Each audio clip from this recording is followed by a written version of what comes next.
அடுத்ததாக சார் ஜெகதீஷ் சமூக ஆர்வலர் அவர்களும் நமது அழைப்பிற்கு இணங்க வந்துள்ளார். சார் அவர்களை சிறப்புரையாற்ற பணிவுடன் அழைக்கிறேன். இன்றைக்கு தோவாளைமன்றம் திருசனங்கோப்பு பகுதியிலே நடைபெற்றுக் கொண்டிருக்கின்ற போதை விழிப்புணர்வு முகாம் பிரச்சார நடைபயணத்திற்கு வருகை தந்து சிறப்பு கொண்டு நடத்தி கொண்டிருக்கின்ற கிராஸ் கல்லூரியின் தாளர் அவர்களே, இந்த இனிய நிகழ்ச்சியிலே கலந்து கொண்டு தலைமை தாங்கி சிறப்பு விருந்தினராக இதில் கலந்து கொண்டிருக்கும் பூதப்பாண்டி காவல் துணை ஆய்வாளர் அவர்களே மற்றும் அவருடன் வருகை தந்திருக்கின்ற காவலர் அவர்களுக்கும் மற்றும் இந்த போதை விழிப்புணர்வு நிகழ்ச்சியிலே கலந்து கொண்டிருக்கும் மாணவ மாணவிகள் மற்றும் இந்த பகுதியிலே உள்ள ஆட்டோ ஓட்டுநர்கள், பொதுமக்கள், சாலை வியாபாரிகள், இங்கே வருகை தந்திருக்கின்ற மரியாதைக்குரிய பத்திரிகையாளர்கள் அனைவருக்கும் வணக்கத்தை தெரிவித்துக் கொண்டு, இந்த பகுதியிலே இந்த பிரச்சாரம் நடைபெறுவதனால் ஒரு விழிப்புணர்வை ஏற்றும் விதமாக இந்த பகுதியிலே கிராஸ் கல்லூரி தலைமையேற்று நடைபெற்றுக் கொண்டிருக்கிறது. இங்கே இந்த தோவாளை ஒன்றியத்தில் இருக்கின்ற ஆரல் வளைமொழி காவல் நிலையமாக இருந்தாலும் சரி, பூதப்பாண்டி காவல் நிலையமாக இருந்தாலும் சரி, கீரிபாறை காவல் நிலையமாக இருந்தாலும் சரி, இந்த 3 காவல் நிலையத்துக்குட்பட்ட காவல் ஆய்வாளர்கள், துணை ஆய்வாளர்கள், காவலர்கள் அவர்களின் இதையும் மீறி பொதுமக்களுக்காக அவர்கள் தூங்கக்கூடிய நேரத்தை தவிர்த்து, தூக்கம் வரும் நேரத்தை தவிர்த்து மொத்த நேரமும் இந்த காவலர்கள் இந்த பகுதியில் உள்ள பொதுமக்களுக்காக எனி டைம் உழைத்துக் கொண்டிருக்கின்றார்கள். அவர்களும் தினமும் இந்த 4 மணி 5 மணி சாயங்கால நேரங்களிலே இந்த பகுதியிலே இருந்து 2 வீலரை பிடிக்கிறதும், இருசக்கர வாகனத்திலே மது அருந்திவிட்டு செல்லுவதை தடுக்கிறதுமாக இவர்கள் விழிப்புணர்வை ஏற்படுத்துகிற காரணத்தினால்தான் இப்பொழுது விபத்து குறைந்திருக்கிறது.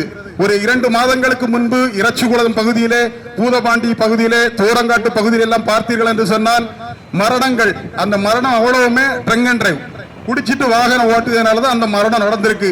மரியாதைக்குரிய கன்னியாகுமரி மாவட்ட காவல் கண்காணிப்பாளர் அவர்கள் கூட இந்த மரணங்கள் நடந்து அடுத்த வாரத்திற்கு 2 முறை இந்த பகுதியிலே ஒவ்வொரு ஜங்ஷன்லையும் நின்று ஒரு விழிப்புணர்வை ஏற்றி இப்பொழுது இந்த பகுதியிலே சாலை விபத்து குறைந்துள்ளது என்பதை நான் தெரிவித்துக் கொள்கிறேன். அடுத்தபடியாக இந்த பகுதியிலே இந்த கஞ்சா போதை எல்லாம் அடித்து அந்த காவல் நிலையத்தில் செல்லுகின்ற போது ஒரு சில அரசியல்வாதிகள் அதன் துணையோடு சப்போர்ட் பண்றதுனாலதான் சில போலீஸ் அதிகாரிகளுக்கு கையை கட்டி நிற்கக்கூடிய சூழ்நிலை வருது. நானும் இந்த பகுதியில் சமூக ஆர்வலராக மக்கள் பணி செய்துட்டு இருக்கேன். நான் பூதப்பாண்டி காவல் நிலையத்தில் சும்மா நல்லது கெட்டதுக்கு மட்டும் தான் போவனே தவிர இந்த கஞ்சா கேஸ், பொம்பளை கேஸ், களவு கேஸ் அந்த மாதிரி இதுல நான் இதுவரை தலையிட்டதும் கிடையாது, போறதும் கிடையாது. அது ஒரு சில அரசியல்வாதிகள் போறதுனாலதான் இது குற்றங்கள் கொஞ்சம் அதிகரிச்சிருக்கு. சில கடந்த ஆட்சியில் கூட காவலர்களின் கைகளை கட்டப்பட்டு விட்டது. தற்போது வருகை தந்திருக்கின்ற மாண்புமிகு தமிழக முதலமைச்சர் அவர்கள் ஜோசப் விஜய் அவர்கள் கடுமையான ஒரு சட்டத்தை ஏற்றிருக்கின்றார்கள். போதை மற்றும் கஞ்சாவுக்கு அடிமையாகி அதை விற்பனை செய்வர்களுக்கு குண்டாஸ் என்ற ஒரு சட்டத்தை கொண்டு வந்திருக்கின்றார்கள். ஆகவே இப்பொழுது ஆட்சி செய்கின்ற முதலமைச்சர் தலைமையிலே இப்பொழுது காவலர்கள் நல்லபடியாக 24 மணி நேரம் பணியாற்றி இந்த பகுதியிலே குறைந்துள்ளது என்பதை நான் தெரிவித்துக் கொள்கிறேன்.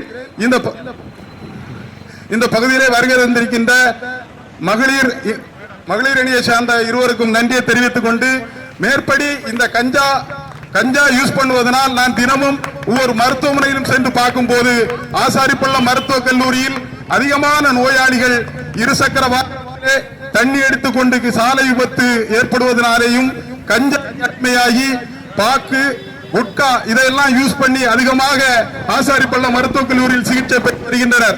ஆகவே இந்த பகுதியிலே இருக்கின்ற நம்முடைய தோவாளை ஒன்றியத்திற்குட்பட்ட அனைத்து மக்களும் மற்றும் இங்கே கலந்து கொண்டிருக்கின்ற மரியாதைக்குரிய ஆட்டோ ஓட்டுநர்கள், இந்த பகுதியில் உள்ள பொதுமக்கள் அனைவரும் இந்த விழிப்புணர்வை, காவல்துறை ஏற்படுத்துகின்ற விழிப்புணர்வையும் காவலர்களால் அறிவிக்கப்படுகின்ற திட்டங்களையும் நாம் மதிக்க வேண்டும், மரியாதை கொடுக்க வேண்டும் என்பதை தெரிவித்துக் கொண்டு, இந்த இனிய நிகழ்ச்சியிலே என்னை அழைத்து என்னை கௌரவித்த கிராஸ் கல்லூரி மரியாதைக்குரிய தாளாளர் அவர்களுக்கும் மற்றும் இந்த நிகழ்ச்சியில சிறப்பு விருந்தினராக கலந்து கொண்டிருக்கின்ற பூதப்பாண்டி காவல் துணை ஆய்வாளர் அவர்களுக்கும், அவருடனே வருகை தந்திருக்கின்ற காவலர் அவர்களுக்கும், பொதுமக்களுக்கும், பத்திரிகையாளர்களுக்கும், மாணவ மாணவிகளுக்கும் அனைவருக்கும் நன்றி வணக்கத்தை தெரிவித்துக் கொண்டு விடைபெறுகிறேன். நன்றி, வணக்கம்.